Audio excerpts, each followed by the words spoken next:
Sayangnya Ferguson ketika menyatakan mundur, terus dia nggak balik lagi, nggak jadi mundur. Drama maju mundur, drama maju mundur. Karena, tahu jawabannya? Kenapa? Karena Alex Ferguson bukan anggota kabinet. Presiden udah mengatakan ini kan masih muda, ya. Kalau ada keselio atau salah-salah ya maklumlah. Tapi Pak Erlangga udah senior, jangan. Ini kutipan saya. Kutipan keren nih. Iya. Tolong dicatat nih. Kata-kata membentuk realitas. Mantap. Bukan diambil dari Anies Baswedan ya. Ini kan saya kan agak tepi-tepi jurang kan. Mungkin yang lain kan normatif aja. Saya kan keluar dengan ide ini, ide itu segala macam gitu. Bisa aja nanti ditelepon di WA, di WhatsApp. Ya tinggal minta maaf kok. Udah ngirim surat pengunduran diri aja bisa disuruh balik kan. Kita belak-belakan aja kan sekarang. Sekarang kan serapan iklan kan sudah banyak ke media sosial, ketimbang di media kan, sehingga saya dengar media tertentu itu pemretnya jadi 9 tinggal 3. Aduh. Pulang aja.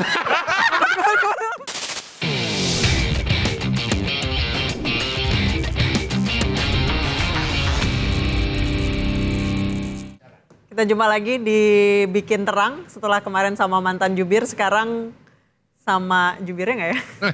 Calon jubir. Dulu. Bersama Mas M. Kodari, Wakil Kepala Staf Presiden. Kok lama nggak muncul sih Mas Kodari?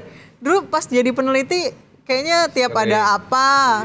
Telepon Mas Kodari, telepon Mas Kodari. Ya karena waktu saya masuk di KSP, salah satu tupoksi KSP yaitu komunikasi politik itu kebetulan sudah dikeluarkan. Dan kemudian berdiri sendiri menjadi sebuah institusi yang namanya itu PCO, Presidential Communication Office. Atau K3, ya, Kantor Komunikasi Kepresidenan. Jadi saya waktu itu istilahnya ya agak ngerem-ngerem lah. Tapi waktu presiden... Apa yang mesti direm? Ya kan tupoksinya udah nggak ada. Nanti dibilang kok dari overlapping sama PCO atau kok ngomong terus keluar, harusnya ngomong ke dalam aja gitu. Tetapi ketika presiden mengatakan komunikasi pemerintahan kita kurang, lalu Pak Seskap mengatakan juga silakan anggota kabinet berkomunikasi dengan cara masing-masing, baru saya mulai kembali ke media, baik ke TV maupun ke podcast. Kira-kira begitu sih urutan ceritanya. Berarti udah boleh nih ya? Udah ngomong boleh nih. Insya Allah. Kemarin langsung WhatsApp kirimin link kemarin. Main lah Mas. Kapan lah main? Boleh. Gayung bersambut. Iya. Terus makasih undangannya ya. Udah lama juga nggak ketemu. Makasih juga udah dinonton. Karena Bang Kodari udah berani tampil dan kita minta biar kalau ada isu biar bikin terang, jadi tolong nanti diterangkan secara jelas gitu. Ya, ini tempat udah terang. Tapi sebelum kita mulai, kita pengen kesan atau pesan buat fans MU dong. Kan Bang Kodari dikenal sebagai pencinta mati MU kan. Nah kita pengen bikin fansnya biar di akhir liga ini nggak terpuruk gitu. Tapi begini, saya analisa dulu ya. Pertanyaan ini kenapa keluar ya? Ingat situasi bahwa MU sekarang sedang sering tepuk dan kalah. Kemungkinan pertanyaan semacam itu datang dari penggemar Liverpool. Jadi ini pertanyaan politis. Nah. Jadi sebetulnya pertanyaan ini keluar dari teman-teman penggemar Liverpool yang sedang bahagia karena klubnya lagi di atas daun dan baru saja mengamankan posisi juara Liga Inggris. Itu satu konteks ya. Nah, yang kedua, memang dengan menjadi fans MU pada hari ini akhirnya mengalami pelajaran hidup bahwa hidup itu memang ada fase-fasenya. Ada lagi di atas, ada lagi di bawah. Penggemar Liverpool sekarang lagi di atas. Nah, MU lagi di bawah. Tunggu waktunya. Tapi perasaan yang kita belum lihat tandanya atau hilalnya belum ada. Tapi di bawahnya lumayan lama ya. Iya. Makanya ini kemudian pelajaran yang kedua, ternyata memang mencintai yang sesungguhnya itu adalah ya bukan hanya pada saat lagi berjaya, tapi sedang lagi babak belur juga tetap cinta. Karena MU belum menemukan pelatih yang tepat. Bisa jadi begitu. Karena memang kalau kita analisa dari berbagai macam segi, satu variabel yang rasanya semua orang akan sepakat bahwa keterpurukan ini terjadi setelah pasca mundurnya Alex Ferguson sebagai pelatih MU. Jadi kalau mau sederhana, ya kayaknya memang belum ketemu pelatih yang sayangnya Ferguson ketika menyatakan mundur, terus dia nggak balik lagi, nggak jadi mundur. Drama maju mundur, drama maju mundur. Karena, tahu jawabannya, kenapa? Ya. Karena Alex Ferguson bukan anggota kabinet. Saya mau nanya Mas Kodari. Saya kira yang resign-nya bisa ditolak itu cuma di perusahaan aja. Iya. Di pemerintahan, di kabinet juga bisa resign-nya ditolak. Ya sebetulnya kan bisa aja ditolak, tetapi kan kembali kepada yang bersangkutan. Mungkin karena ada penghormatan, ada loyalitas, atau misalnya masalah yang tadinya dikatakan tidak bisa diselesaikan, begitu ketemu dengan presiden dan ditanya oleh presiden, masalahnya apa? Ini Pak, gitu. Oh kalau begitu tuh beres gitu. Nah, berarti masalahnya udah selesai dong. Kan karena ada masalah Iya. yang tidak bisa diselesaikan. Iya. Masalahnya apa sih Mas Kodari? Ya yang tahu cuman yang menyampaikan saja dan yang disampaikan, ya toh? Jadi pada saat ini mungkin yang tahu masalah itu praktis ya satu beliau, yang kedua presiden, yang ketiga mungkin 2 orang, 3 orang yang berada bersama presiden pada waktu itu. Tapi kan di medsos sudah sudah waktunya saya menepi, Ya. Agak ini juga ya. duduk di Dramatis. bangku agak dramatis. Kalau saya mah thanksin, terus nggak jadi, saya mah thanksin. Ya kan balik lagi kalau posisi kabinet itu kan kita nggak berdiri sendiri, tetapi kita menjadi bagian dari sebuah sistem. Ya. Dan kita ditunjuk di situ tuh oleh presiden. Ya. Jadi kalau misalnya mau mundur atau mau kemana, setahu saya juga sebelum-sebelumnya begitu. Kalau mau mundur pasti ngomong dulu sama presiden. Nggak pengumuman dulu di medsos ya? Mungkin pada waktu itu dikasih tahu diizinkan untuk mundur dan akhirnya betul-betul mundur. Dalam konteks kali ini mungkin tidak diizinkan atau belum diizinkan. Gitu. Presiden udah mengatakan ini kan masih muda. Ya Oke. kalau ada keselio atau salah-salah ya maklumlah. Tapi Pak Erlangga udah senior, jangan. Gitu. Gitu ya. Jadi kalau Pak Erlangga salah, langsung mundur aja gitu. Kenapa ini jadi nyambung ke Pak Erlangga? Tolong jelaskan. Karena dalam rapat kabinet Pak Prabowo tuh pidato begitu. Kan ada teman-teman wartawan ya waktu itu ya. Setelah berbicara bahwa kalau masih muda, ada salah-salah, ada keselio, wajar. Ya. Ya, Mas Goib kalau ada salah-salah, wajar. Namanya juga Goib kan. Tapi kalau yang senior kayak Mas Pung, Nggak boleh salah. nggak boleh salah. Bahaya itu. Kira-kira. Itu berarti kode tuh, kalau ada senior salah, mundur aja mendingan. Daripada di reshuffle, Siapa yang mau kode? nggak misal. Enggak biasanya. Kode biasanya. gitu. Ya. Presiden tuh kan dalam setiap kalimatnya itu ada ngode ya. Itu sebenarnya siapa saya mau disasar? Boleh ngomong? Yang mana? Kode-kode. Kalau misalnya senior nggak boleh salah. Gitu. Kalau yang senior tadi nggak pakai kode, yang langsung nyebut nama Pak Erlangga memang. Habis buat salah apa dia? Iya. Habis buat Nggak salah ada apa dia? kalau. Kalau. Ini nggak ada hubungannya dengan negosiasi dengan Trump di Amerika, Nggak ada. Kalau laporan negosiasi dengan Trump dengan Amerika, seingat saya Presiden happy banget katanya dapat laporan dari Pak Erlangga, dari Bu Sri Mulyani. Iya. Gitu. Oke. Jangan balik MU lagi ya. Udah cukup. Nah, Bang kan banyak orang tadinya kan berharap Ya. komunikasi pemerintah melalui PCO Ya. menjadi jubir presiden, Ya. itu komunikasi akan lebih smooth. Ya. Tapi kan ternyata tidak sesuai dengan yang diharapkan. Ya. Sebenarnya kalau menurut Abang sendiri kan di KSP nih, Ya. yang sebelumnya peran itu ada di KSP. Ya. Ya. Nah begitu diangkat, diambil, justru tidak sesuai dengan kondisi yang sebelumnya. Nah, disinilah saya izinkan untuk memberikan sebuah konteks ya. Ya.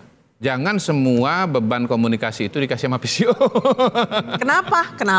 Karena memang berdasarkan desain kelembagaan, setidaknya sebagaimana yang saya baca dari Perpres, dari Perpres yang ada, dan dari katakanlah susunan kabinet, susunan pemerintahan, sebetulnya lembaga-lembaga yang terlibat dalam komunikasi pemerintahan itu ada beberapa. Pertama yang harus disebut itu sebetulnya adalah Komdigi. Komdigi ya. Komdigi. Jadi Komdigi itu kita tahu sebelumnya adalah Kominfo. Ya. Sebelumnya lagi Departemen Penerangan. Itu dia. Departemen, kalau bahasa kini Departemen bikin terang. Cocok tuh. Ya menterinya Mas Pung. Itu jadi sebetulnya kalau kita lihat Perpresnya di Perpres 2024 itu ya, itu disebut di situ selain soal-soal digital, memang soal kebijakan serta implementasi komunikasi publik atau informasi publik itu adanya di kementerian ini. Gitu.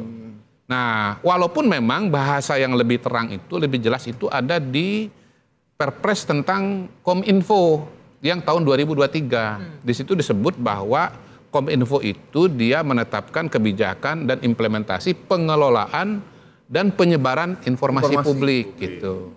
Nah, memang ada dinamika kelembagaan dari Kominfo menuju ke Komdigi.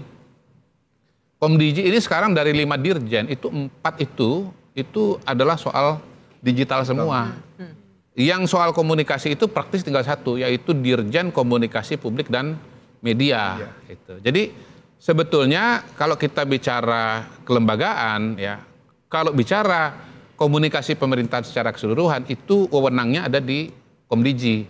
Ya barangkali istilahnya humas pemerintah itu sebetulnya adalah Komdigi. Iya. Walaupun yang akan mengimplementasikan nanti bukan cuman Komdigi sendiri. Kita tahu di daerah pun juga ada badan sejenis itu, gitu ya. Nah, kalau perpresnya PCO, Perpres nomor 82 kalau nggak salah ya, tahun 2024, itu dikatakan bahwa Kantor Komunikasi Kepresidenan mendukung Presiden dalam komunikasi mengenai kebijakan strategis dan program prioritas nasional.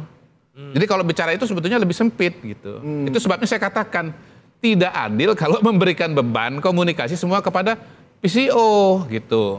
Memang kalau by name, by address, Kantor Komunikasi Kepresiden. Nah ini dia, ini yang tanggung jawab begitu. Ya, tapi sebetulnya enggak. Jadi dia itu sebetulnya pada dasarnya komunikasi yang program prioritas dan ya program prioritas pemerintahan gitu. Dan ini bisa dipahami karena saya di KSP dan saya lihat perpresnya KSP dari masa ke masa gitu. Perpres KSP yang dulu itu di dalamnya ada komunikasi politik, ada monitoring, evaluasi program pemerintahan yang fokus kepada program prioritas nasional. Sama aja kita.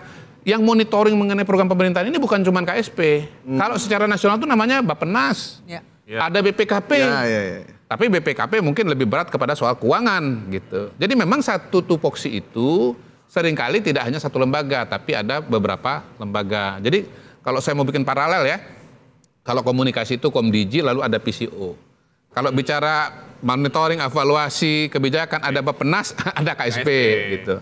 Nah kemudian ada lagi yang namanya juru bicara presiden, gitu. Juru bicara presiden, saya setuju dengan Mas JB, ya, JB Johan Budi SP, siaran pers. Cocok namanya. Iya, siaran pers itu, ya. Jadi Bapak siaran pers ini mengatakan bahwa yang namanya jubir itu dia harus dekat secara fisik. Jadi yang sekarang nggak dekat secara yang saya lanjutin dulu ya. Nah, lanjutin dulu nanti ininya. Ini kayaknya Manchester City ini udah mulai motong-motong ini. Udah mulai motong-motong. Jadi kalau kemarin saya bilang kedekatan fisik dan kedekatan psikologis. Saya tambahkan lagi kedekatan kebijakan. Kenapa kedekatan kebijakan? Yang namanya komunikasi itu dia merupakan satu proses yang tidak terputus dari kebijakan. Kalau bahasa sederhananya begini, kebijakan itu hulunya, komunikasi itu hilirnya. Kalau nggak ngerti hulunya, nggak bisa ngomong hilirnya gitu. Pasti lost in translation. Nah, gitu. Atau lost in communication. Atau lost gitu. Dalam jarak 1,2 km. Nah, itu nanti berikutnya. Oh ya, oke. Buat saya, Kantor Komunikasi Kepresidenan atau Kepala Komunikasi Kepresidenan tidak harus tiap hari secara fisik bersama Presiden. Karena yang dikawal bukan Presiden. Kebijakan. Tapi kebijakan prioritas Presiden gitu. Dia harus banyak cocok jadi jangan sana. Tar dulu. Sudah ada bahaya. Jadi ya dia tinggal komunikasi aja dengan KL-KL yang urusan dengan program-program prioritas itu. Nah, ini kantor kepala kepresidenan. Apa tiap hari enggak, karena yang kita kawal itu bukan presiden pribadi, tapi program-program prioritasnya. Gitu loh. Jadi kalau bicara jubir dalam pengertian yang kita pahami secara umum, memang dia harus secara fisik. Jubir dalam pengertian seperti yang diceritakan oleh Mas JB atau misalnya dilakukan oleh Andi Malarangeng, dilakukan oleh siapa Dino Patijalal, ya memang harus dekat secara fisik dan secara kebijakan atau secara psikologis lah minimal gitu. Jadi memang tidak harus. Pak, masalahnya kan begini, saya lupa nanti cek, nggak tahu saya gimana prosesnya di Perpres PCO itu, di situ tercantum tuh dalam strukturnya itu selain kepala lalu kemudian para deputi ada yang namanya juru bicara presiden. Nah ini yang membuat terjadi kesalahpahaman. Saya mengatakan begini, kalau belajar dari pengalaman yang lalu, terutama ketika komunikasi politik masih ada di KSP, orang-orang yang bekerja di bagian komunikasi politik itu tidak menyebut dan disebut dirinya sebagai jubir presiden, tapi tenaga ahli utama. Ya, tapi PCO itu ya? Diksinya itu. Ya. Nah, alhamdulillah kayaknya sudah terkomunikasi kan dengan teman-teman di PCO. Per hari ini kalau saya lihat beberapa hari ini sudah tidak muncul lagi tuh nomenklatur jubir presiden itu. Sudah tenaga ahli utama kantor komunikasi presiden gitu. Nah, dengan cara seperti ini menghilangkan kontroversi, menghilangkan miskomunikasi. Misalnya kan begini, kontroversi yang tadi, itu kan presiden sudah tunjuk jubir Mensesnek Prasetyo, ya betul ya, Prasetyo. Kemudian Wamensesnek juri, kemudian Wamenkomdiji Anggaraka. Berarti mereka anak buahnya Pak Hasan dong, kan gitu kan? Loh, gimana kok bisa? PCO kan secara sekretariat ada di bawah koordinasi Mensesnek gitu. Udah nggak lagi, karena sudah beda nomenklaturnya gitu loh. Apakah kemudian ini nanti akan direvisi perpresnya, walau alam bisawab. Tapi yang penting kan begini, ke publik sekarang sudah lebih mudah dijelaskan dan lebih mudah dipahami gitu loh. Jadi soal kedekatannya itu nggak dijawab Mas Kodari? Kedekatan? Ya sudah saya jawab kan. Kepala PCO itu tidak harus day to day dengan presiden. Tapi kalau Pak Mensesnek, day to day pasti dengan presiden. Day to day secara fisik, day to day secara kebijakan. Karena semua proses itu dimasaknya di Seknek. Nggak ada peraturan itu yang keluar tanpa lewat dari Seknek dulu. Jadi ini yang saya maksudkan, kalau bicara sebagai juru bicara presiden, maka Pak Mensesnek ini tepat. Kenapa? Secara fisik hari-hari ketemu. Nggak ada jarak fisik, jarak psikologis. Udah lama juga dekat presiden, ikut presiden. Jadi udah paham gestur-gestur beliau. Ya toh? Apakah ini A ini benar-benar A atau A ini aksen misalnya gitu udah paham sampai ke sana atau ada beraksen bahkan gitu kan gitu. Kemudian tahu persis ini aturan-aturan yang mau dikeluarkan tuh apa. Jadi menyampaikannya itu tuh enak gitu loh. Nah, ini juga yang kemudian membuat saya sekarang paham. Oh iya, itu sebabnya kenapa pada masa Pak Harto dulu yang paling sering memainkan peran jubir, tidak ada jubir ya secara resmi ya. Tidak ada. Tapi ada kan yang memainkan peran jubir kan? Dua orang, pertama Pak Mensesnek Murdiono, ya. Yang kedua Menteri Penerangan Pak Harmoko, gitu loh. Cabai merah keriting itu dulu. Iya. Disiarkan langsung. Disiarkan secara langsung memberikan informasi update mengenai perkembangan kebutuhan masyarakat. Kabinet ya setelah breaking news ketiga gitu. itu ya. Iya. Bahkan gini Pak Murdiono itu kan punya satu trademark. Ketika dia bicara depan mic, tiba-tiba ngomongnya pelan. Iya benar. Padahal hari-hari dia ngomongnya cepat. Ketika ditanya, Pak Murdiono, ternyata Anda kalau ketemu hari-hari ngobrolnya cepat. Kenapa tiba-tiba ketika press conference jadi lambat? Hati-hati, ini kebijakan pemerintah yang mempengaruhi hidup orang banyak. Jadi saya harus hati-hati dan karena hati-hati saya pelan-pelan begitu. Nah, mudah-mudahan dengan begini akan jadi jelas. Ada Komdiji yang bicara komunikasi secara keseluruhan. Lalu ada juga PCO yang program-program prioritas pemerintah, ya bukan presiden ya. Ini perpresnya bukan perpres jubir presiden, perpres kantor komunikasi presiden. Walaupun dalam perpres kantor komunikasi presiden itu kadung ada terminologi jubir presiden. Karena gitu. Nama presiden itu agak berat. Iya berat, memang berat. Saya nggak menyalahkan juga. Presiden itu kan matahari kan, sehingga semua yang ada presidennya, semua mata tertuju ke situ, seolah-olah peran itu semua ada di situ. Berarti. Nah yang ketiga ada juru bicara presiden. Berarti next tidak semua hal yang terjadi di negara ini ditanyakan sama PCO. Jadi kalau urusan kriminal, kemarin kan lempar kepala babi. Kan nanti ada lempar kepala tikus gitu. Atau dikirim kepala tikus. Kalau ditanyain lagi ke PCO, dia bisa nggak harus jawab dan bisa juga tidak ya? Atau bisa jawab atau bisa tidak? Ya, setiap pejabat publik kan bisa memberikan jawaban, bisa juga tidak memberikan jawaban. Itu kan tergantung situasi, kondisi. Kalau memang informasinya belum jelas kan bisa dikatakan, saya minta waktu, Saya pelajari dulu ya. Karena saya baru mendengar atau saya belum tahu duduk perkaranya. Gitu. Tapi saya ingin bertanya ke Mas Kodari, jawaban itu etis nggak? Jawaban masak aja itu etis nggak, Mas Kodari? Mari kita melihat ke depan. Gini loh, saya jangan ditanya lagi. Karena Presiden sudah memberikan pendapatnya. Tidak etis kalau saya mengeluarkan pendapat yang lain. Yang kemudian berbeda dengan Pak Presiden. Oke, baik. Iya kan sudah tadi kan. Nggak boleh itu. Udah jadi pejabat negara, keren ya. Tapi bagus juga ya kalau KSP juga mulai muncul menjelaskan tentang. Oh iya, justru itu jadi lebih kebijakan yang lebih terang. Kan, oh begini, jadi gini Mas, sebetulnya saya punya saran ya, punya saran. Entah ini nanti ke Komdiji atau ini ke PCO. Sebaiknya setiap KL itu punya jubir. Oh. Nah pada hari ini kan yang berbicara itu pasti kalau nggak menteri, dirjen.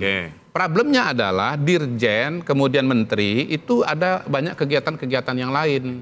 Misalnya yang sifatnya teknis, teknokratis, kunjungan, pertemuan-pertemuan. Sementara teman-teman media itu kan perlu informasi. Nah perlu satu sumber yang bukan hanya kredibel dan memahami secara teknokrasi, secara kebijakan, tapi juga punya kemampuan komunikasi dan memang diberikan wewenang gitu. Nah teman-teman humas ini kan mungkin perannya itu tidak bisa diidentikan dengan juru bicara. Dia mungkin lebih bicara strategi, dia bicara lebih program-program gitu, menghubungkan antara media dengan dirjen. Tapi kalau dirjennya nggak bisa, harus ada juru bicara KL yang memahami gitu. Karena memang kalau udah bicara teknis itu nggak mudah-mudah. Betul. Kalau salah ngomong kan salah gitu. Nah, kalau kita bicara satu institusi atau satu orang saja yang dibebani dengan segala macam persoalan, mulai dari perdagangan, industri, pertanian, pertanian sawah, pendidikan, teknologi, kan pasti overload kan gitu. Jadi saran saya, kabinet ini setiap KL itu harus punya jubir, ditunjuk jubirnya. Dulu ada contohnya tuh, dulu kita punya jubir Kominfo dulu, Pak Gatot ya. Siapa? Gatot Dewa Broto. Ya, Pak Gatot Dewa Broto. Lumayan bagus loh, maksudnya nggak harus kementeriannya jadinya. Ini nggak usah jauh-jauh deh. KPK aja sebagai sebuah kementerian selalu punya jubir. Contoh paling legend kan ya JB siaran pers itu kan begitu. JB siaran pers itu. Pokoknya kalau ada pertanyaan, ada masalah apapun ditanyakan kepada beliau, insya Allah jawabannya itu akurat gitu loh. Kenapa? Dia memang menghabiskan waktunya hari-hari dengan pimpinan KPK, dia dipercaya oleh pimpinan KPK dan sedikit banyak dia tahu persoalannya itu apa, duduk perkaranya itu apa gitu. Itu satu misalnya. Nah yang kedua kalau bicara komunikasi secara menyeluruh, saya juga berpikir begini, harusnya ada instrumen-instrumen komunikasi pemerintah yang memang membantu pemerintah dalam menjelaskan persoalan-persoalan, dalam menjelaskan kebijakan-kebijakan pemerintahan. Nah, tugas itu atau PR itu sekarang jauh lebih besar di zaman Pak Prabowo. Kenapa? Ada banyak program-program baru. Dan programnya gede-gede lagi. Gitu. Itu kan semua harus dijelaskan. MBG itu apa? Cek kesehatan gratis itu apa? Sekolah rakyat itu apa? Sama tujuan ke depannya apa itu goalsnya harus dikira. Kalau saya kan bahkan begini, bukan cuma sekedar teknokrasi, komunikasinya juga harus ditata. Kalau saya cenderung kalau boleh kasih saran ya, namanya bukan sekolah rakyat, tapi sekolah merah putih. Kenapa? Karena ada sekolah rakyat, ada sekolah Garuda. Sekolah Garuda untuk anak-anak pinter, anak-anak berbakat. Sekolah rakyat untuk kalangan penduduk desil 1, desil 2, alias menengah ke bawah. Kalau namanya sekolah rakyat, nanti yang sekolah di situ, itu nanti akan dicap, wah lu rakyat lu gitu.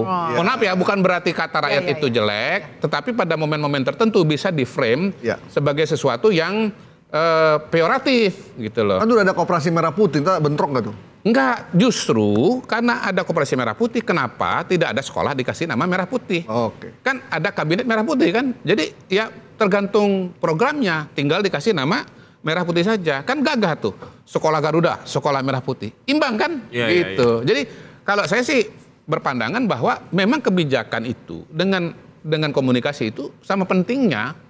Jadi kita merancang kebijakan, kita juga rancang komunikasinya dengan sebaik-baiknya gitu. Supaya bisa dimengerti, tapi juga berpikir jangka panjang bahwa memang ini pesan-pesan dan komunikasinya itu juga kuat. Kalau saya orang yang percaya bahwa kata-kata membentuk realitas. Ini kutipan saya. Kutipan keren nih. Tolong dicatat nih. Kata-kata membentuk realitas. Mantap. Bukan diambil dari Anies Baswedan ya, ini dari dulu saya sudah ngomong begini dan saya percaya itu gitu loh. Benar-benar. Mas Kodari. Pentingnya yang menyampaikan kata-kata itu seberapa persen ini? Ya. Jadi kadang-kadang udah di kebijakan udah digodok, dianalisis. Nanti end to end lah ya dari awal sampai nanti gimana cara komunikasinya. Betul. Nah, terus nanti pertanyaannya adalah siapa yang menyampaikan? Betul, harus dikurasi, harus diseleksi memang. Karena nggak semua orang diberikan katakanlah bakat atau diberikan keterampilan untuk berkomunikasi dengan baik dan dengan mudah dimengerti misalnya begitu, dengan lancar. Gitu. Karena itu memang harus berproses. Kenapa saya katakan KL itu harus mencari juru bicara? Karena saya tahu nggak mudah, nggak bisa asal tunjuk gitu loh. Nah, tapi mungkin juga selama ini belum semua KL punya jubir karena nggak mudah. Ada orang ngerti substansi tapi kemampuan komunikasinya kurang. Ada bisa ngomong, skill kompetensi teknisnya nggak ada. Jadi memang ini harus merupakan suatu program yang dirancang dengan baik gitu. Bila perlu dicari orang yang komunikasi politiknya bagus, dibekali, dilatih dengan kompetensi. Atau orang yang punya kompetensi disiapkan dengan sungguh-sungguh, dengan serius, dikursuskan segala macam untuk menjadi seorang juru bicara. Ya. Gitu.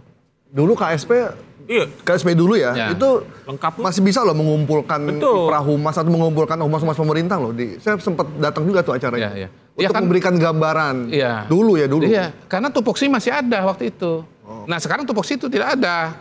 Ya idealnya ya mumpung nih nyambung aja ya. Idealnya teman-teman PCO yang melakukan komunikasi. Nggak disarankan. Ya? Nggak disarankan oleh KSP. Kenapa nggak buat lagi kayak dulu PCO? Ini disarankan. Ini sekarang disarankan. Ya saya kan nggak di PCO, jadi tidak tahu persis apa yang terjadi di situ. Tapi saya anggap pertanyaan itu mengindikasikan bahwa itu belum ada, gitu loh. Ini saya terima sebagai pertanyaan teknokratis ya, bukan pertanyaan politis seperti Liverpool. Pinter aja.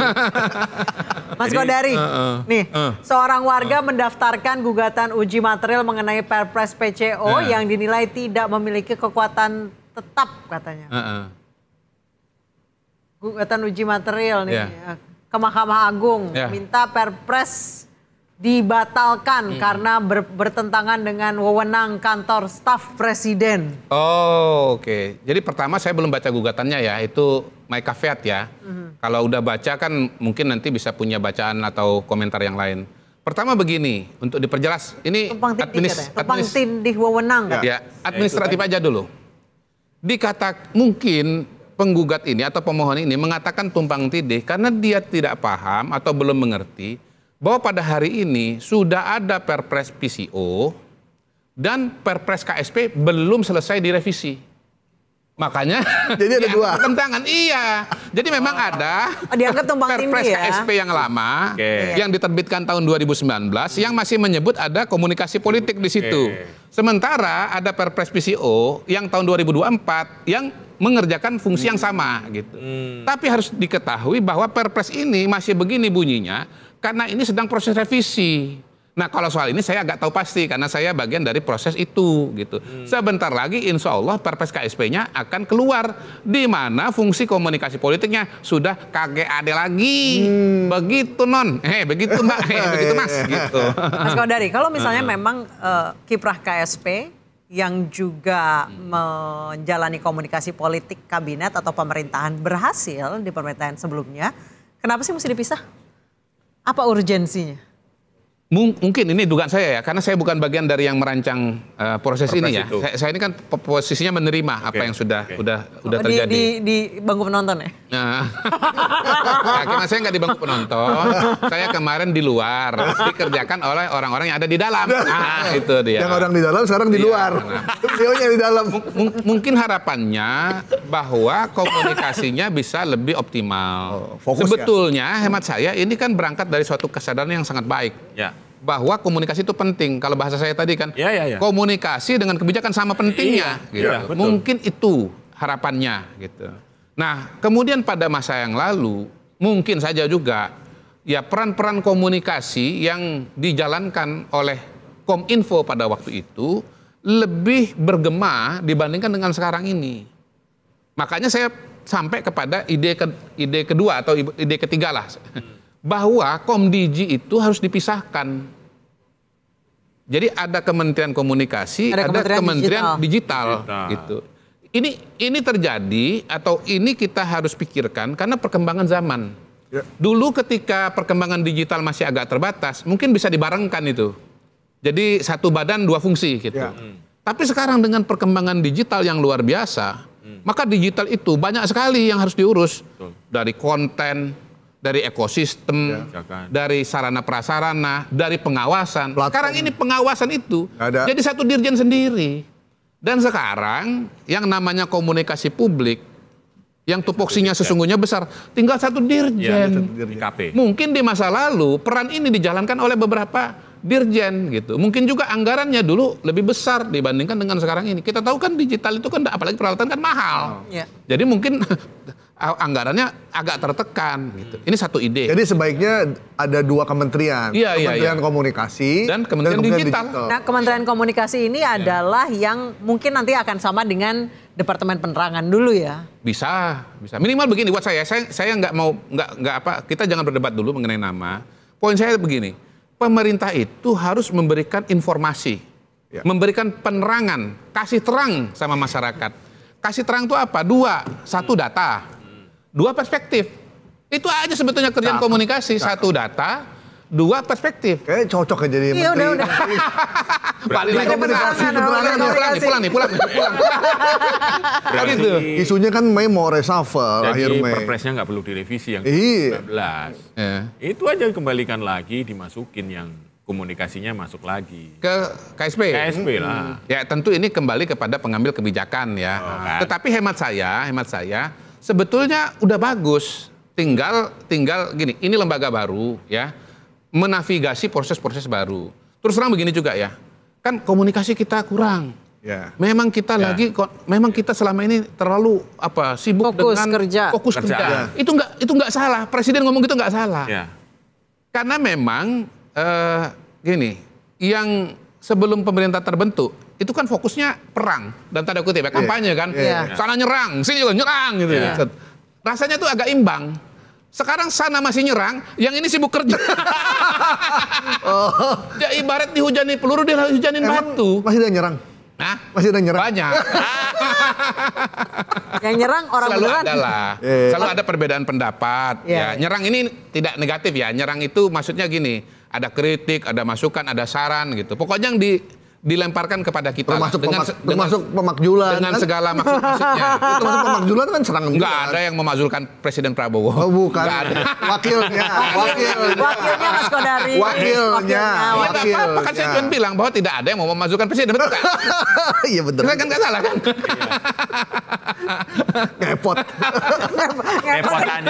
Ngepotannya. Ngedrift. Itu jadi tetap perlu dan berjalan saja. Tinggal tadi itu beberapa PR misalnya. Jangan beban itu dipikul sendiri. Koordinasi dengan Komdigi. Kemudian ajak teman-teman menteri-menteri ini, kepala-kepala lembaga ini untuk tunjuk juru bicara. Jadi nggak semua persoalan itu harus ditangani oleh PCO. Satu lembaga atau satu orang. Ya nggak semua permintaan dari media itu harus dilayani oleh PCO. Bisa aja PCO terima, tapi dia kemudian meneruskan kepada juru bicara dari KL yang menguasai yang memang tugasnya tupoksinya itu gitu loh. Dan dipantau ini jalan nggak, berjalan apa nggak. Kalau jubirnya nggak jalan, ngomong sama menterinya, telepon jubir PCO, kepala PCO itu kan setingkat menteri, telepon menterinya itu koleganya di kabinet, bro. Diangkat nggak masalahnya? Hah? Diangkat nggak? Diangkat. Jangan sampai. Bro, ini jubir Anda kemarin sudah diberikan sudah sampaikan komunikasi, ada permintaan dari media, misalnya dari bikin terang, dari iNews misalnya, menjelaskan tentang satu perusahaan yang sangat penting, nggak datang dia, mohon dievaluasi, mohon dikoreksi gitu.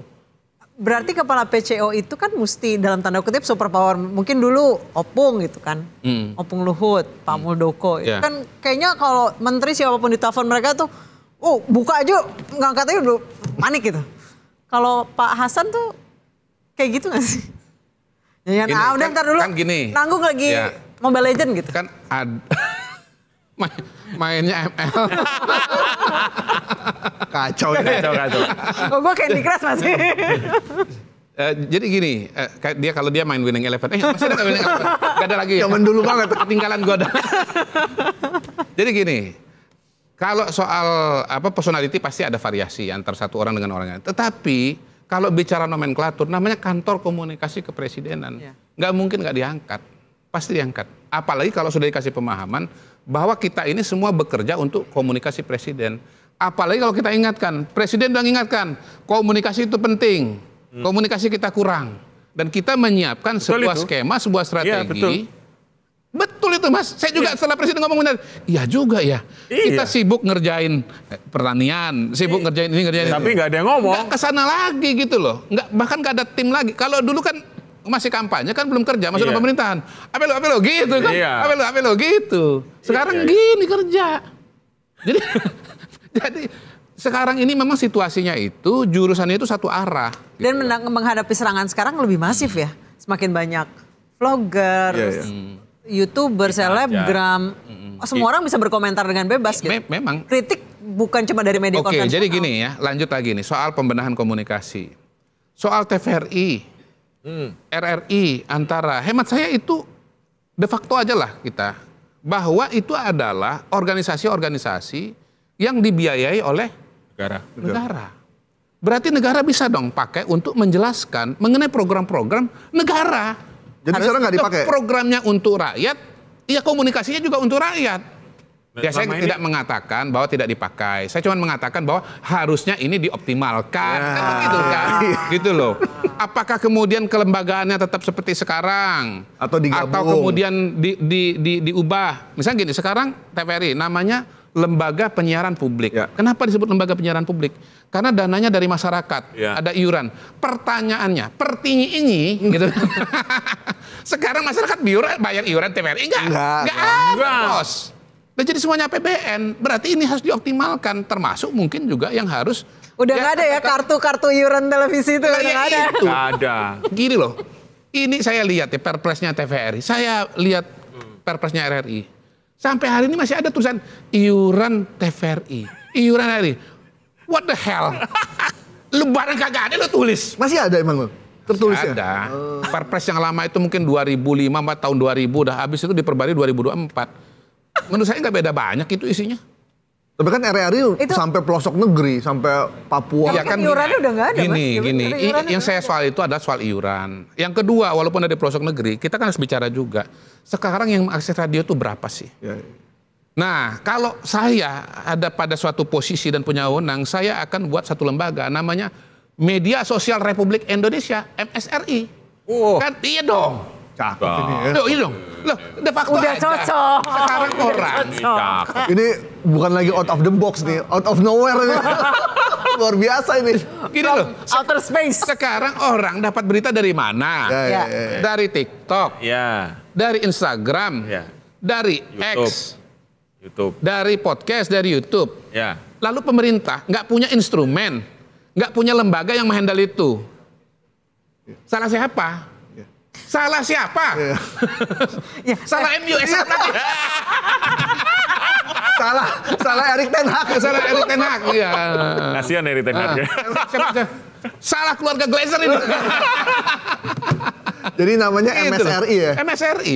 Maksudnya TVRI aja. Nih saya bilang ya. Kapan lu terakhir nonton? Ini mungkin nanti jadi diskusi. Nggak apa-apa nih. Ya, saya lepas baju dulu sedikit. Lepas baju kastap. Anggap aja saya sebagai pengamat kayak tahun lalu. Dulu. TVRI anggaran 1,5 triliun. Astagfirullah, setahun. Kabarnya begitu. Nanti dicek aja pastinya. RRI 1 triliun. Antara 1 triliun. Tolong mohon maaf kalau saya salah ya. Ini saya dapat dari media. Ya harus dikelola dengan baik dong anggaran segede gitu untuk menjelaskan program-program presiden, program-program pemerintah, program-program negara untuk rakyat yang begitu banyak. Contoh nih CKG, cek kesehatan gratis. Ini saya bisa ngomong karena saya turun ke lapangan. CKG itu secara sistem udah berjalan, udah bagus. Manfaatnya juga luar biasa. Kita pengen negara dan masyarakat tahu kondisi kesehatan dia. Kalau dia punya potensi penyakit tertentu, diobati lebih awal, tentu akan lebih murah, ya kan? Akan lebih ringan ketimbang nanti dioperasi kalau ditangani kalau udah berat kan? BPJS berat. Pemerintah udah nyiapin anggaran, berapa? 2,4 atau 4,2 triliun. Udah ada anggarannya. Sistemnya sudah ada, terutama puskesmas. Puskesmas udah siap. Ya. Karena proses-proses CKG itu, semuanya udah inherent di situ. Cuman sistem aja yang selama ini belum dibangun kan CKG itu. Mulai apa? Periksa tekanan darah, periksa telinga, pendengaran, periksa mata, periksa darah, EKG. Saya ketemu di beberapa daerah, mesin EKG-nya rusak, berarti harus diperbaiki kan gitu. Justru dengan cara seperti ini kan kelihatan tuh bolong-bolongnya di mana peralatan. Problemnya di mana? Partisipasi masih rendah. Kenapa partisipasi masih rendah? Sosialisasi. Banyak yang nggak tahu. Banyak nggak tahu. Nah, itu kuncinya. Bagaimana supaya tahu? Ya harus disampaikan. Harus disampaikan, harus informasi. Untuk menyampaikan informasi perlu saluran informasi. Apa saluran informasi? TVRI, RRI, Antara, MSRI. Mas Kodari, waktu... Gitu, ini karena ini konkret di lapangan.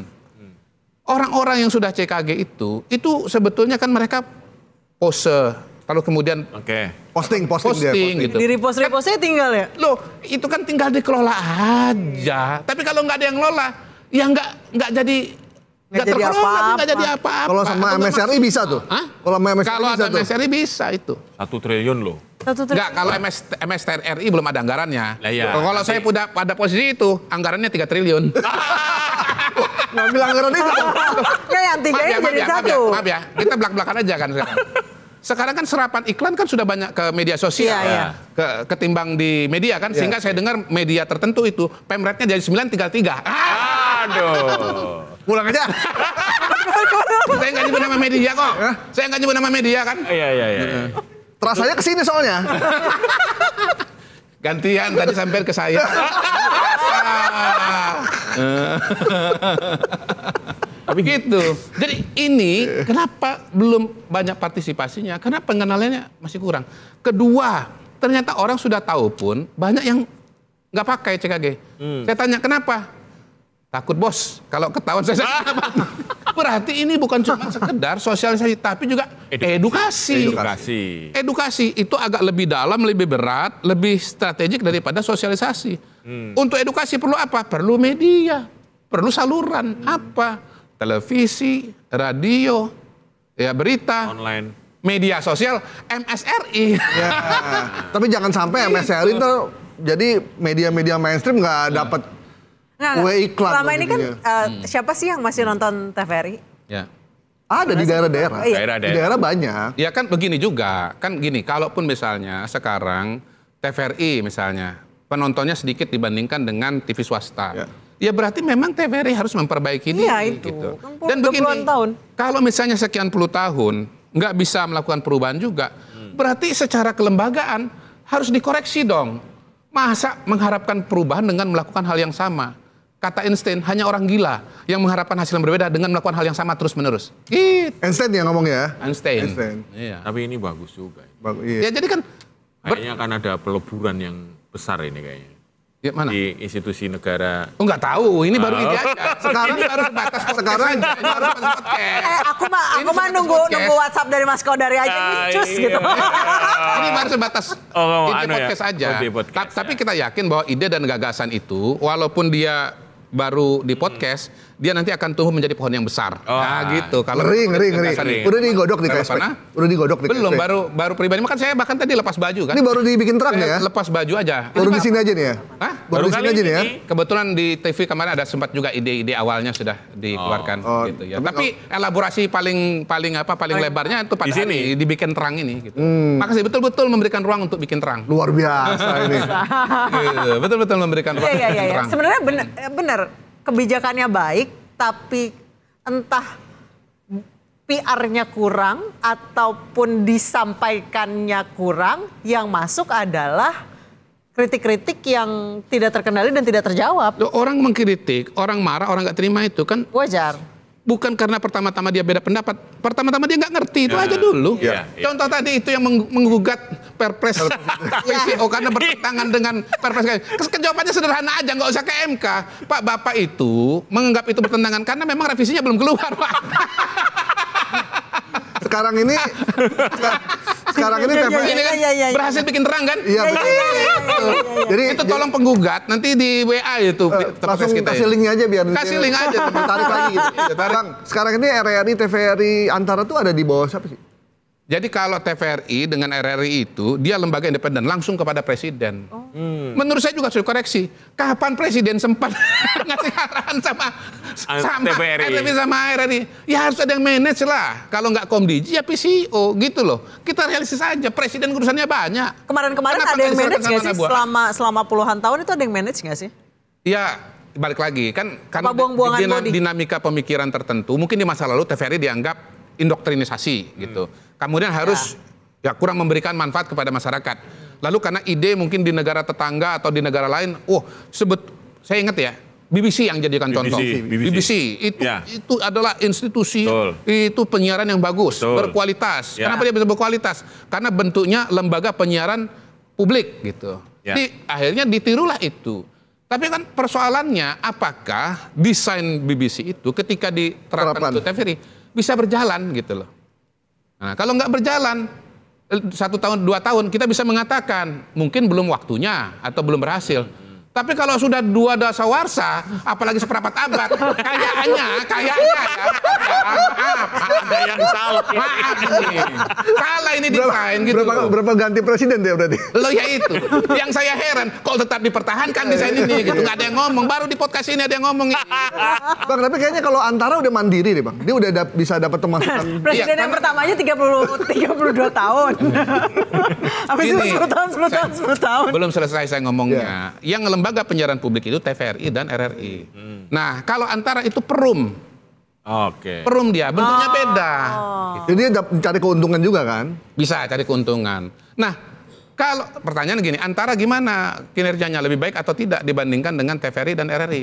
Kalau lebih baik, ya mungkin RRI dan TVRI jadi perum aja lagi gitu loh. Supaya lebih kompetitif kan? Supaya bisa jiwa kompetisinya juga lahir dan muncul berhadapan dengan media-media swasta gitu loh. Dia kan Antara kan sebagai kantor berita, dia kan berhadapan dengan yang swasta juga. Mungkin tidak disebut kantor berita, tapi misalnya media online kan begitu kan? Benar-benar. Tapi ya mungkin, tapi buat saya itu juga yang aneh sebetulnya. TVRI, RRI lembaga penyiaran publik. Kok Antara perum? Kenapa dia nggak lembaga penyiaran publik juga gitu loh? Padahal yang katanya kantor berita Indonesia itu Antara ya? Iya. Jadi sebetulnya kantor berita resmi. Poin saya adalah begini, kalau memang TVRI dulu dianggap bermasalah, nggak bagus, lalu dibentuk jadi lembaga penyiaran publik gitu. Setelah 25 tahun dan masih begitu-begitu aja atau tidak ada perbaikan signifikan, menurut saya harus diubah sistemnya, harus dipikirkan kemungkinan itu gitu loh. Yang jelas, kalau kita dulu kuliah itu ya, beberapa tahun yang lalu atau mungkin sekian tahun yang lalu ada mata kuliah komunikasi pembangunan. Menurut saya itu komunikasi yang itu kan subjek yang penting sekali gitu loh. Anda berbuat baik, Anda bikin program, Anda bikin kebijakan satu hal, tapi komunikasinya itu juga harus bagus supaya rakyat ngerti, supaya rakyat ikut, supaya rakyat mendukung gitu loh. Jadi sekarang ini komunikasi pembangunan kita itu pemerintah itu ada di mana? Institusinya apa? Instrumennya apa? Ada lembaganya, nggak ada instrumennya. Atau ada instrumennya tapi dibiarkan saja, tidak dioptimalkan.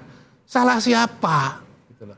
Jadi inilah, kita memanfaatkan momentum ini untuk mendiskusikan semesta komunikasi pemerintahan secara lebih menyeluruh dan komprehensif. Gitu. Termasuk mengajukan pertanyaan-pertanyaan yang mungkin selama ini dianggap taken for granted sudah selesai. Gitu. Ya kayak saya nanya mengenai TVRI, RRI, apa harus tetap lembaga penyiaran publik? Lontaran mengenai perlunya badan MSRI. Anggarannya dari mana? Udahlah ambil separuh aja dari RRI. Cukup ya. Abang pernah membandingkan lebih banyak mana yang nonton MUTV atau TVRI? Pengalaman saya ya, kayaknya saya ngomong di podcast itu lebih viral daripada kalau saya ngomong di TV tertentu. Iya. Hati-hati loh sama podcast ya. Podcast itu luar biasa loh perannya pengen. Apalagi kalau dia viral dibikin jadi klip-klip. Iya. Oke. Makanya ini perkembangan zaman yang harus diikuti. Betul. Tapi lembaga-lembaga yang ada di pemerintahan itu kadang-kadang kan memang didesain kayaknya sudah itu aja seperti itu sampai nanti akhir zaman gitu kali ya. Ya, cara berpikir seperti itu Akhir hemat zaman. saya. Iya juga sih. Yang harus dikoreksi dan harus disegarkan. Mumpung pemerintahan ini, kabinet ini kan baru gitu loh. Jadi kita sebagai orang-orang, atau saya katakanlah sebagai orang yang baru masuk ke dalam, melihat sesuatu yang sudah berjalan bertahun-tahun dan kira-kira kalau nggak diomongkan akan terus begitu sampai akhir zaman. Nah itu, akhir zaman itu penting. Iya. Ya mari kita omongkan pada tempat ini. Kan itu kan tadi kalau udah 25 tahun kan seperempat abad loh. Mas Kodari, tapi kan sempat TVRI sempat ada perubahan tuh kan. Sempat ada Zaman Helmi Yahya. Sempat ada gebrakan lah, tapi kemudian dari gejolaknya justru dari dalam. Berarti orang itu kalah dengan sistem. Orang kalah dengan struktur yang ada. Ya berarti strukturnya harus diubah supaya memberikan kesempatan pada orang-orang yang bisa membawa perubahan. Ketika TVRI ada Liga Inggris, tidak nasionalis, sampai akhirnya tumbang. Iya. Bang, abang kan dulu di luar. Balik lagi mas Gaib. Sekarang di dalam. Iya. Apa bedanya ketika bekerja sebagai independen korporasi di luar dan masuk ke dalam birokrasi yang sebegitu luasnya? Yang kalau ngomong izin Pak gitu. Nanti di telepon ini ngomong kayak tadi itu. Tapi kalau ngomong begini kayak nggak ada beban ya? Jadi kayak nggak ada beban ya? Nggak, karena kalau nggak lihat pakai baju safari saya lupa. Sudah ada license dari Seskap. Nah, saya tadi berpikir begitu. Ini Bang Kodari kesini ini kayaknya sudah clear lah ya. Telepon-telepon udah clear ini. Saya tuh ada cemas-cemasnya juga. Makanya saya selalu selipkan kalau podcast. Ya kalau saya ngomong-ngomong ya salah ya mohon maafkan. Tapi ya biasanya salahnya mungkin 10%, 20%. Tapi kan 80% pesan sampai. Daripada saya nggak ngomong sama sekali, nggak ada pesan sama sekali yang keluar, yang melontarkan. Loh, ini kan saya kan agak tepi-tepi jurang kan. Mungkin yang lain kan normatif aja. Saya kan keluar dengan ide ini, ide itu segala macam gitu. Bisa aja nanti ditelepon di WA, di WhatsApp. Ya tinggal minta maaf kok.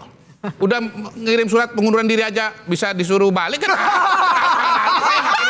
Saya kirim surat pengunduran diri loh. Salah-salah kata aja.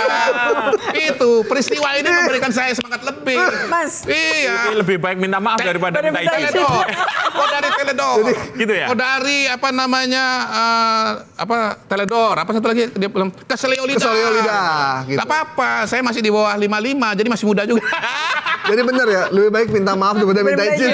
Mas Kodari, benar katanya nggak ditandatangan surat resign-nya? Nggak tahu saya. Terus terang saya nggak tahu persisnya. Nggak, ya kan begini aja, kita logika aja. Mengirim surat permohonan, tapi diperintahkan untuk terus melanjutkan. Apa tuh maknanya? Ya terus melanjutkan. Itu kan ibaratnya kayak saya nih, saya presenter nih. Ya. 9 tahun di sini. Ya, terus saya pengumuman di sosmed dulu, saya mau resign. Ya. Tapi saya belum minta tanda tangan atasan saya. Okay. Terus kemudian ditolak resignnya. Kan malu ya udah pengumuman di sosmed. Itu kan bisa dari kacamata itu. Saya kasih kacamata yang lain. Apa tuh? Yang lain. Pimpinan Anda sangat sayang pada Anda. Itu dia. Senin harga naik. Tadi curhat. Saya bilang komunikasi itu dua hal aja. Komunikasi itu dua hal aja. Kasih data dan kasih perspektif. Barang yang sama, kalau dia pakai kacamata yang berbeda itu bisa lain. Beliau mengatakan, saya malu dong, balik lagi. Saya bilang enggak, atasan Anda sangat sayang pada Anda. Ya, saya bisa katakan hal yang sama. Pak Prabowo sangat sayang kepada Pak Hasan Nasbi. Nih. Sayangnya karena lungsuran dari yang lama, enggak ya? Tapi kalau sudah sebab sayangnya apa, jangan ditanya. Noted. Itu private. Ya, kan private dong. Masa sayang itu private. Nggak enak dong. Noted. Ini soal isu reshuffle dong, Bang. Bener, akhir Mei ini akan ada reshuffle kabarnya? Tidak tahu. Soal kan ya kan abang soal reshuffle itu kan yang tahu kan gini. Kan di dalam istana, lingkungan KSP bro, di dalam istana. Ini saya kasih perspektif bro ya. Saya ini bukan orang yang punya wewenang reshuffle. Saya ini bagian yang mungkin di reshuffle. Lu nanya sama gua yang pada posisi di reshuffle. Yang salah gua atau lu? Mas Kodari. Kan konstitusinya kan udah jelas mengatakan menteri ya atau kabinet itu ditunjuk dan diberhentikan oleh presiden. Mas Kodari, kalau di kantor itu kan tembok berbicara. Kalau tembok istana nggak berbicara. Iya, masa nggak ada? Maksudnya berbicara gimana? Iya, maksudnya mantul-mantul gitu. Oh, si ini mau dipindahin ke sini gitu. Pertanyaan saya lagi, masa Kodari ngomongin gosip? Oke, kalau gitu. Salah dong saya ngomongin gosip. Oke, kalau gitu kita tanya. Kalau saya ngomong ide boleh, tapi ngomong gosip nggak boleh. Oke, apalagi gitu, jelas-jelas mantan. Masa nggak ada gosip-gosip? Terus saya tetap lanjutin kan. Jadi gosipnya begini. Kayaknya tadi di belakang sama di depan beda ngomongnya. Beda. Oke, kalau gitu kita nanya soal tadi kan kita ngomong serangan, ada serangan, kritik sampai pemakzulan, termasuk pemakzulan terhadap rencana atau usulan terhadap wapres. Nah, di lingkungan KSP Istana tuh diomongin nggak soal ini? Purnawirawan lagi yang melakukan itu. Ya kalau KSP pada dasarnya banyak berbicara atau fokus kepada soal-soal teknokratis. Jadi misalnya nih hari ini Pak Kepala Staf itu ke Kabupaten Krui di Lampung ikut mengawal proses program dan peresmian RSUD di Kabupaten Krui bersama dengan Menteri Kesehatan, bersama dengan Ketua MPR. Ya. Pemerintah pada hari ini berencana untuk membuat 66 rumah sakit baru tipe C gitu ya untuk kabupaten kota di seluruh Indonesia gitu. Nah itu harus dikawal. Karena apa harus dikawal? Supaya kualitas rumah sakitnya, bangunannya nanti itu bagus. Karena pernah ada presiden di masa lalu begitu ya di salah satu kabupaten di Indonesia, karena kurang diawasi, kurang dipantau, kira-kira begitulah. Hasilnya itu jauh dari memuaskan. Sampai satu titik presiden ke-7 pada waktu itu begitu lihat rumah sakit itu, waduh, di sini mau dibikin event internasional, masa rumah sakitnya begini. Dan didirikan rumah sakit kira-kira 100 meter atau 50 meter dari situ dengan anggaran yang kurang lebih sama, tapi hasilnya jauh lebih baik dibandingkan dengan rumah sakit itu. Nah, belajar dari pengalaman itu, Pak Menkes melihat bahwa pengawasan, monitoring, standarisasi terhadap pembangunan 66 rumah sakit ini sudah dilakukan. Nah, di situ dibantu oleh KSP. KSP yang jadi forumnya, tempatnya untuk koordinasi berbagai macam KL. Ada kesehatan, ada LKPP untuk pengadaan alatnya, ada PUPR, ada berbagai kementerian lah untuk memastikan agar rumah sakit nanti yang dibangun, yang anggaran fisiknya itu 150 miliar, kemudian peralatannya itu 20 miliar, itu bisa menghasilkan rumah sakit yang berkualitas dan merata, bukan cuma di kabupaten tertentu, lalu kabupaten lain jelek gitu loh. Jadi gimana 66 ini semuanya berkualitas bagus gitu. Itu contohnya yang dilakukan oleh KSP. Ya, kalau yang pertanyaan-pertanyaan seperti tadi itu bukan bagian dari diskusi di KSP, walaupun mungkin ya pada momentum tertentu bisa kita wartawan kan kadang-kadang kalau lihat pejabat kan apa juga ditanya. Betul. Iya. Pasti disiapkan kan. Betul. Diksi tertentu gitu. Ya kalau gini kan ditanya isu seperti itu dibahas apa tidak di KSP. Kalau KSP tidak membahas yang seperti itu. Kalau misalkan kan kita lagi Pak Prabowo lagi fokus prioritas Asta Cita membangun, tiba-tiba ada isu yang sebenarnya kita udah tahu bahwa itu nggak akan juga dieksekusi karena melanggar undang-undang. Iya. Kalau menurut Bang Kodari itu sesuatu yang memang dimunculkan untuk mengganggu atau cuma? Ya kalau saya ditanya ya saya jawab aja bahwa memang perbedaan pemikiran dan pandangan di masyarakat itu kan sesuatu yang wajar kan begitu. Baik karena perbedaan pandangan yang sekarang maupun juga karena dinamika di masa lalu. Nah tinggal sekarang kita kembalikan kepada peraturan yang ada. Peraturan yang ada memungkinkan atau tidak? Memungkinkan, tetapi sangat-sangat berat. Nah, realitas politiknya bagaimana? Ya untuk suatu pemakzulan itu ada nggak misalnya pelanggaran yang nyata? Pelanggaran itu kan harus dibawa ke MK. Harus mendapatkan persetujuan dan dukungan politik dari MPR. Sekarang MPR-nya komposisinya seperti apa? 80% pendukung dari pemerintah gitu. Dan kita sudah melihat juga pernyataan-pernyataan yang muncul dari para tokoh-tokoh politik ya, tokoh-tokoh partai. Semua mengatakan proses-proses politik sudah berjalan, pemilu sudah berjalan. Sudah ada juga proses-proses sebelumnya di MK dan tetap disahkan begitu. Ya kita terima ini sebagai sebuah realita politik walaupun tidak melarang atau tidak bisa melarang orang untuk punya pendapat tertentu. Tapi Mas Kodari, di lubuk hati saya yang paling dalam, saya tuh takut ada salah satu pejabat yang di doorstop kemudian ditanya jawabnya, settingan itu. Ya bisa aja. Sama kayak insiden kepala babi itu. Makanya saya bilang tadi harus ada jubir.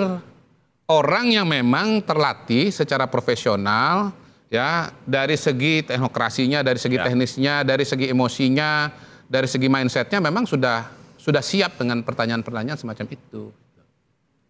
Oke. Cukup terang? Cukup luar biasa. Sangat terang. Tapi kalau ada insiden kan biasa lah ya, namanya one in a million itu bisa terjadi lah. 1,000, 1 in a million bisa. Tapi kan mohon maaf nih, bahasanya agak kasar, tapi kan tukang cebokin tuh harus ada, Mas. Nah? Tukang nyebok. Pemadam kebakaran. Pemadam kebakaran. Jangan tukang cebok. Biasain. Apa. Cebok mulu bawa. Iya. Pemadam kebakaran tuh harus ada. Beliau ini kan sudah masuk kepada Hawa podcast. udah kelamaan gak siaran di mainstream. Cuma seminggu sekali dong.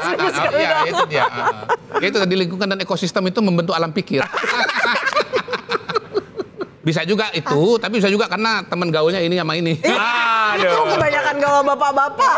Enggak, karena kan sebelum Pak Hasan Nasbi kembali, kan isunya Bang Kodari sempat di pojok-pojokan. Jadi mengganti PCO dan jubir presiden tadinya. Tapi gini, presiden itu sudah bicara mengenai perlunya diperbaiki komunikasi pemerintahan itu jauh sebelum ada insiden itu. Ya. Sudah ya. Bisa dicek itu. Waktu ketemu secara timeline. Pemret juga menyampaikan itu. Iya, secara timeline udah bisa dicek. Enggak, kalau yang ketemu Pemret yang terakhir sudah terjadi insiden. Enggak, yang sebelumnya, Bang. Sebelumnya. Oh ya, sebelumnya lagi. Oh ya, yang banyak orang yang banyak. Ya, udah disampaikan. Pak Sudaryono juga udah pernah mengatakan, Pak Prabowo juga rapat kabinet juga pernah menyatakan. Jadi sebetulnya kesadaran itu sudah lama gitu. Dan pembicaraan mengenai perlunya upaya untuk memperbaiki itu sudah berlangsung lama juga gitu. Bahwasanya kemudian ada insiden ini dan itu malah makin memperkuat gitu loh, bahwa ya kita harus evaluasi, kita harus berdiskusi, kita harus mempelajari lagi situasi dan kondisi ini gitu loh untuk supaya bisa lebih baik. Tapi kata banyak teman-teman wartawan ya, kok kayaknya beda ya, menteri-menteri sekarang ini kayaknya nggak lepas gitu bicaranya ya. Kalau ditanya tentang terkaitan misalnya Menhub atau menteri yang lain terkait dengan itu kayaknya kok nggak lepas gitu, apa nunggu jubir atau nunggu instruksi atau takut ditegur gitu. Kira-kira gimana itu? Ya menurut saya tadi karena belum ada jubir itu. Ya kan? Jadi jubir itu kan harus bicara lepas. Mas Gaya, Mas Pung, WA-nya standby aku juga. Kenapa gini? Kenapa bisa lepas? Satu, dia menguasai jurus komunikasi. Anda ngeliat gak saya tertekan ngomong? Enggak. Malah menekan yang lain. Itu komunikasi next level. Dahsyat. Malah kita terintimidasi. Jadi tadi dibalikin pula sampai kalau Bang dari jubir itu yang tertekan wartawan. Yang kedua, kita pegang data. Cara paling mudah kita pegang data tuh kita ada di kementerian itu. Iya. Orang belum tahu, kita tahu, orang yang nggak tahu. Itu paling enak. Ini contoh nih Bang ya. Contoh ketika isu matahari kembar. Kan kita ada kurang elegan karena yang menjawab Prabowo sendiri. Harus kan kalau ada jubir kan cukup sampai di situ udah beres sebenarnya. Itu persis tuh. Iya kan? Pak, masa Pak Prabowo ngomongin soal matahari kembar, sesuatu isu yang dilemparkan di jalanan, dijawab di istana secara resmi oleh kepala negara. Ya, tidak dilarang juga, tapi alangkah baiknya jangan hanya beliau yang berbicara. Tapi juga ada yang lain yang berbicara, yang lebih panjang lebar, yang lebih bisa memberikan konteks gitu. Iya. Data dan perspektif. Itu ada. Cocok lah ya. Jangan semuanya diambil sama presiden dong. Iya. Presiden tugasnya banyak. Iya. Kita banyak ilmu di sini. Terutama jangan jadi pengawas RRI dan TVRI. Ini saya nggak habis pikir. Ini kayaknya kasihan amat disuruh ngawasin TVRI dan pantauin TVRI, pantauin. Ya lu salah lu, sini. Saya jadi kebayangnya Pak Prabowo tuh ada layar banyak. Iya. Disensor. Entah jadi tidak proporsional, entah kemudian presiden habis waktu gara-gara nontonin TVRI dan. Ya, menurut saya itu alasan itu udah cukup deh untuk melakukan perubahan kelembagaan pada RRI dan TVRI. Oke, baik. Kita terang sekali hari ini sudah tersampaikan. Ya balik lagi soal good PR itu. Kalau kebijakannya bagus tapi tidak ada yang menyampaikan secara baik, maka kritik itu berawal dari ketidaktahuan. Nyinyir itu berawal dari ketidaktahuan dan ketidakpahaman. Ini bikin terang part 1. Nanti beberapa bulan lagi ada part 2. Part 2, Mas Kodari lagi. Mas Kodari lagi. Iya dong. Tadi komunikasi the next level. Next level. Kan baru level 1 nih. Hati-hati, tekanan berikutnya lebih berat. Are you ready? Ready. Oke, saya Anissa Dasuki. Saya Gai Porto Sigit. Saya Pung Purwanto. Saya Kodari. Salah. Gak apa-apa. Ini udah jadi kayak host keempat. Jadi tamu tetap aja. Sampai ketemu ke depan.